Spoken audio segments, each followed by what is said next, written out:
Bonjour Djiba.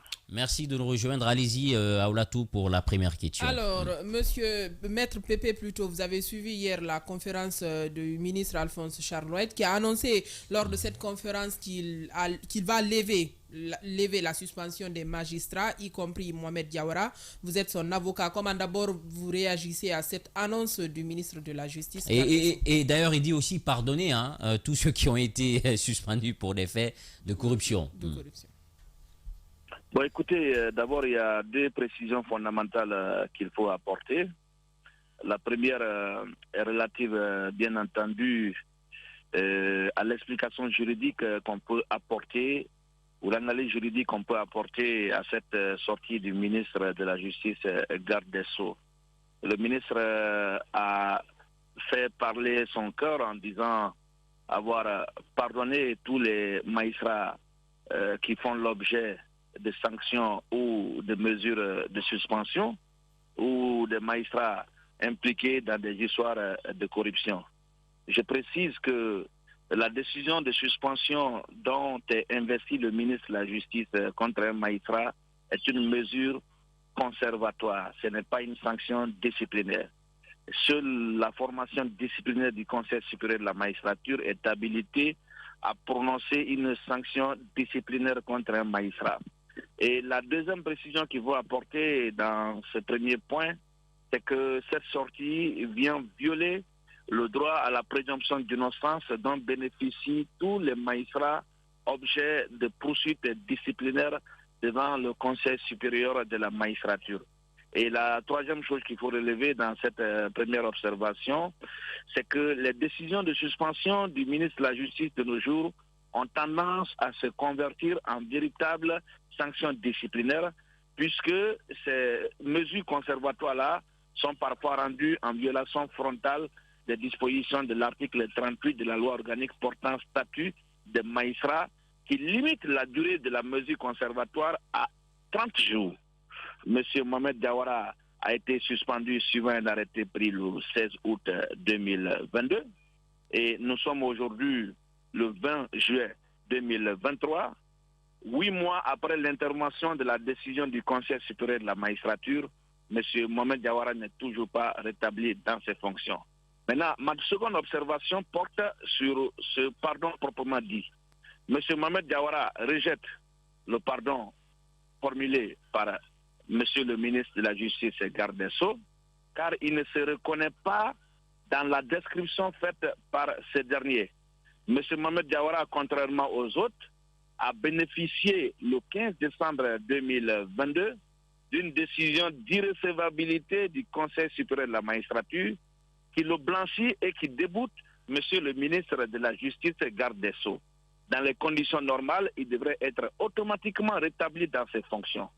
Malheureusement, depuis 8 mois, monsieur n'est pas en activité, il n'est pas posté, il ne se contente, n'est-ce pas, qu'à animer ses fonctions de président de l'association des magistrats de Guinée, qui n'est pas une fonction, en tout cas professionnelle proprement dit, puisqu'il n'a pas été à l'école de la magistrature pour ne faire que ça. Donc, si quelqu'un doit demander pardon aujourd'hui, c'est bien M. Alphonse Charlotte qui doit demander pardon à M. Mohamed Diawara pour deux raisons. La première, c'est qu'il a illégalement suspendu, puisque la suspension qui a été prononcée aujourd'hui fait que le monsieur n'est pas en activité depuis 11 mois, ce qui est totalement intolérable. Et la deuxième chose, il doit demander pardon à M. Mohamed Diawara pour avoir ignoré la décision du Conseil supérieur de la magistrature qui s'impose à tous. Donc, et aujourd'hui, M. Mohamed Diawara, au nom, n'est-ce pas, de la cohésion dans la magistrature, pour l'intérêt supérieur de la magistrature guinéenne, est même disposé à accepter ce pardon pour que la vie continue. Bon. Alors justement, pour vous, aujourd'hui, qu'est-ce qui expliquerait un peu du fait que malgré que cette décision, qu'il ne soit pas encore établi dans ses droits, du fait de l'arrêté de suspension illégale arbitrée pris contre lui, comme vous le dites, qu'est-ce qui retarderait cela, à votre avis? Bon, c'est le bon vouloir, la bonne humeur de M. Alphonse Charlotte qui a retardé l'exécution de cette décision. Aujourd'hui, il est de bonne humeur et il a décidé, dit-on, de lever la suspension, mais s'il doit lever la suspension, il ne faudra pas qu'il pense qu'il le fait parce qu'il est de bonne humeur ou parce qu'il est revenu à des meilleurs sentiments. Il n'a qu'à avoir le courage de dire que le Conseil supérieur de la magistrature, devant lequel j'ai porté une action disciplinaire contre M. Mohamed Diawara, a déclaré mon action irrecevable et a rétabli M. Diawara dans ses droits. Ce n'est pas la volonté de M. Alphonse Charouette qui a rétabli M. Mohamed Diawara dans ses fonctions. C'est bien une décision rendue par la formation disciplinaire du Conseil supérieur de la magistrature qui a tranché en toute sérénité et en toute objectivité. D'accord. Allez-y, Caps. Voilà, alors Maître Pépé, ma question c'est qu'au regard du fait qu'aucune base légale ne justifie cette sortie du ministre Charles Wright, mais au-delà de ça, accepter le pardon signifierait qu'on accepte d'être coupable.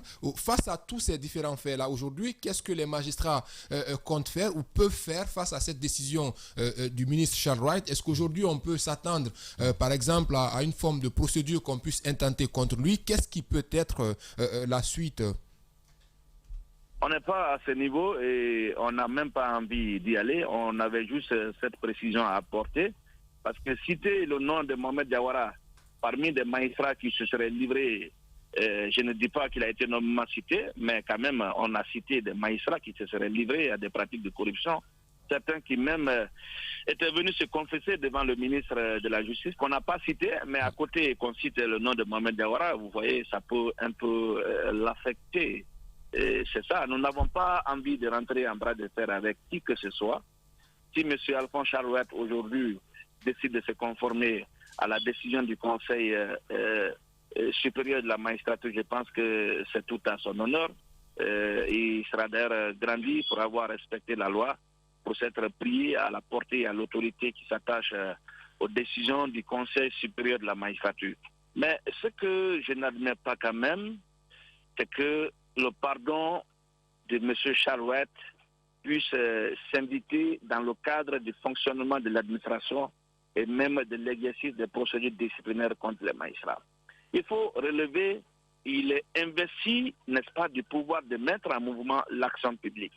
Il a dans ses prérogatives le pouvoir de proposer le projet de décret qui sera éventuellement validé par le Conseil supérieur de la magistrature avant d'être entériné par le président de la République par voie de décret. Mais on ne peut pas gérer une administration par des sentiments, par des émotions, et ainsi de suite. Ce n'est pas possible. Et je pense que face à des pratiques de corruption avérées s'il y en a, le pardon n'a pas sa place. Si M. Alphonse Charouette, dans sa dynamique habituelle, il a d'ailleurs propulsé au niveau du parquet général, veut réellement, n'est-ce pas, balayer, n'est-ce pas, la maison, la débarrasser de toutes les tares, il n'a pas à pardonner des cas de corruption avérés. Il doit aller jusqu'à son terme. Se permettre de pardonner des pratiques de corruption, n'est-ce pas, dont certains magistrats se seraient livrés au nom du pardon, pour moi, ça serait fragiliser et mettre en danger les institutions judiciaires de notre pays. Surtout... Un magistrat corrompu n'a pas sa place dans l'institution judiciaire. Il faut bien que cela soit clair. Et c'est même très grave de dire publiquement qu'on pardonne de tels comportements, je ne sais pour quelle raison. C'est inadmissible. Voilà, surtout que la justice est là, c'est pour sanctionner ces genres de choses et donner l'exemple. Merci en tout cas, maître. Vous ne pouvez pas à longueur de journée condamner des voleurs de téléphone, des voleurs de poulet, des voleurs de je ne sais quoi, des voleurs de 5 000 francs, 10 000 francs et tolérer le comportement d'un magistrat, pardonner le comportement d'un magistrat qui se serait livré à des pratiques de corruption. C'est totalement injuste.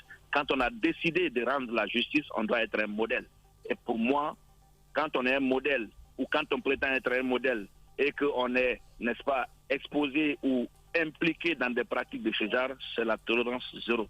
Merci en tout cas à Maître Pépé Antoine Lama d'avoir accepté notre invitation. Si tout va bien, nous aurons Ali Touré, le parquetier spécial, après la dite juridiction, sera notre invité. Mais d'ici là, on revient à vous, Caps. On a écouté Maître Pépé Antoine Lama sur cette sortie de Charles White. Oui, effectivement, Djiba Minimono, moi, il y a quand même une chose qu'il faut rappeler, et je pense que Maître Pépé l'a dit, ça c'est très important. On ne peut pas gouverner ces questions. Le facteur sur lequel le ministre Charles va porter ces différentes décisions, parce que sa décision de dire, sa sortie disant qu'il pardonne à qui on reproche des tentatives de corruption, ça c'est quelque chose de très grave. Déjà, aucune des cas de corruption, aucune base légale ne justifie cette sortie-là. La première fois, quand le ministre Charles White avait également, avec les religieux, accepté la libération des prisonniers qui étaient du côté de la maison centrale avec les activistes, notamment les Fonikemenge et tout, il avait dit que c'était la première fois qu'il commette quelque chose qu'il n'avait jamais fait de sa vie, qu'il n'aurait jamais accepté. Et donc dire pour cette fois-ci, là, demander, accepter le pardon, je me demande, et là où c'est grave en réalité, s'il est vrai et qu'il soit établi que ces gars-là étaient mêlés, ces magistrats étaient mêlés dans de la fraude, donc dans du détournement, d'accord, dans de la corruption, donc on ne peut pas accepter le fait qu'un magistrat qui est censé donner l'exemple qui est dans la fraude, qu'on puisse dire tout simplement qu'on l'a pardonné. Si c'est le cas, alors qu'on pardonne à tous ces détenus qui sont à la maison centrale. Si c'est le cas, qu'on libère alors tous ceux qui sont au niveau de la CRIEF, qu'on libère tous ces anciens dignitaires qui sont là. On ne peut pas comprendre. En réalité, on dit, il y a cet écrivain qui dit le plus souvent que il faut incarner le changement que tu veux voir chez les autres. Et quand on prend l'exemple des magistrats, eux, ils sont là pour faire respecter la loi. C'est eux qui jugent, c'est eux qui sont là justement pour se prononcer sur la situation ou sur le cas de ces personnes-là qui sont tentées par la corruption. Si eux-mêmes sont tentés par ça et que le ministre peut dire que je les pardonne, ça c'est quelque chose de très grave à mon avis qui ne doit pas passer.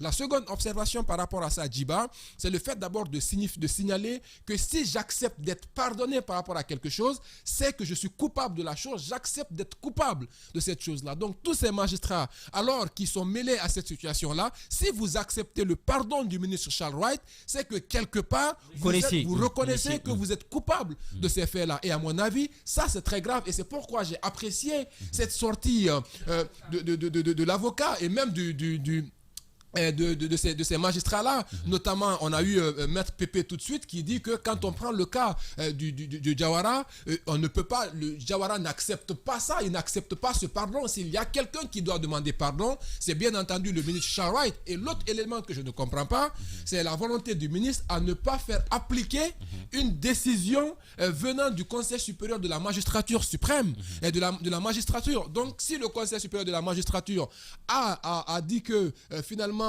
les accusations qui sont portées contre les magistrats, notamment le juge Jawara, que ce n'était pas fondé et que finalement il fallait le rétablir dans ses droits, et savoir que ce dernier a fait à peu près 10 mois sans fonction, sans travailler, ça c'est quelque chose de très grave. Il doit bien entendu être rétabli dans ses droits. Et donc je me dis aujourd'hui que le ministre Charles White doit faire très attention. Cette volonté-là qu'on a tous appréciée quand il était d'abord procureur et ensuite les actes qu'il a posés, qui l'ont porté ministre, il a eu des grandes décisions qu'il a pu prendre, qu'on a appréciées, et je pense qu'aujourd'hui, il ne faudrait pas qu'on connaisse cette transformation chez l'homme. On ne peut pas diriger sous l'effet de son humeur, on ne peut pas prendre des décisions sous l'effet, bien entendu, de ses émotions, parce que ça nous amène à ne pas être très logique dans nos prises de décision. Donc, encore une fois, je termine par dire que ces magistrats eux-mêmes ne doivent pas accepter ça, parce que ça y va dans l'intérêt de la qualification de notre juridiction et donc de notre système juridique. Donc, encore une fois, je termine, Djiba, par dire que les autres magistrats ne doivent pas se laisser faire, et tous ceux qui accepteront ce pardon-là, on comprendra qu'ils acceptent d'être coupables, et s'ils sont coupables, encore une fois, il faut qu'on aille au bout de ça, il faut qu'on puisse les poursuivre en justice pour qu'ils puissent également rendre compte de tout ça. Voilà, allez-y, Alphonse. Moi, c'est pas Charles Wright qui me choque, c'est le procureur général qui ne réagit pas qui me choque. Charles devrait être poursuivi pour cette sortie. Parce que quand un ministre de la Justice prend le risque d'annoncer publiquement qu'il pardonne à des gens qui sont accusés de corruption, j'ai envie de me poser la question, quel est le verdict qui s'appelle le pardon dans la procédure judiciaire? dans le code pénal ou dans le code de procédure pénale, quel est l'article qui prévoit le pardon d'un ministre? Ça n'a aucune base légale. Et c'est là où la dangerosité se fait découvrir. Parce que Charles va pardonner à ses magistrats. Quelle sera la suite de leur dossier? Dossier fermé pour pardon du ministre? Ça n'existe pas. Ce n'est pas illégal. Ce n'est pas légal. En fait, aujourd'hui, des fois, je suis quand même celui des Guinéens qui se dit souvent que non, Charles, en dépit de ses sorties ratées, serait un bon ministre. Mais à cette allure-là, je commence à douter. Parce que quand un ministre, magistrat de surcroît, un profane du droit qu'on aurait amené à cause du management qu'il sait faire à la tête du ministère, on aurait compris. Mais un magistrat qualifié qui dit non, je pardonne à des gens qui sont suspendus de corruption, je pardonne à ceux qui sont suspendus, je pardonne. Enfin, il faudrait que Charles évite de se prendre pour le Saint-Esprit. Il faudrait que Charles évite de se prendre pour le Saint-Esprit. Il n'est pas le Saint-Esprit. Il peut bien les pardonner, mais ça n'arrête pas la procédure judiciaire. Si ces gens-là ont été suspendus pour des faits de corruption, il faut que les enquêtes se poursuivent pour permettre à nous autres citoyens, victimes de ces gens-là, de comprendre s'ils ont une part de responsabilité ou pas. Mais que le ministre vienne s'arrêter gaillardement devant des citoyens pour dire « je vous pardonne ». Donc, je vois très bien des juges dans les jours à venir dire à des accusés dans le box pour dire « bon, on arrête la procédure, moi je vous pardonne ». C'est dangereux. Ah oui, c'est un précédent très dangereux. Et là, j'attends que le procureur fasse lui aussi une injonction pour poursuivre Charles. Parce que ça, c'est une violation de tout ce qui peut être principe de droit. Le pardon du ministre n'est pas un principe juridique. Ce n'est pas un article du code pénal. Ça n'existe pas en droit. Allez-y. Ça n'existe pas parmi les verdicts. Aujourd'hui, s'il y a quelqu'un qui a envie de demander pardon au peuple de Guinée, ce serait peut-être moi. Non, il faut que je ça, le c'est fasse. bien ça. Tu te réveilles enfin. Non, c'est parce que je me réveille, mais ce qui est en train de se passer est d'autant plus grave parce que un ministre de la République qui, dans un premier temps, refuse d'appliquer une décision émanant du Conseil supérieur de magistrature, surtout que lui-même, il est magistrat, même si il est en détachement au ministère de la Justice. Je ne comprends pas la décision, mais toujours est-il que j'apprécie la démarche de Diawara qui a notamment refusé ce pardon-là, estimant que c'est plutôt au ministre de le faire. D'accord, merci beaucoup.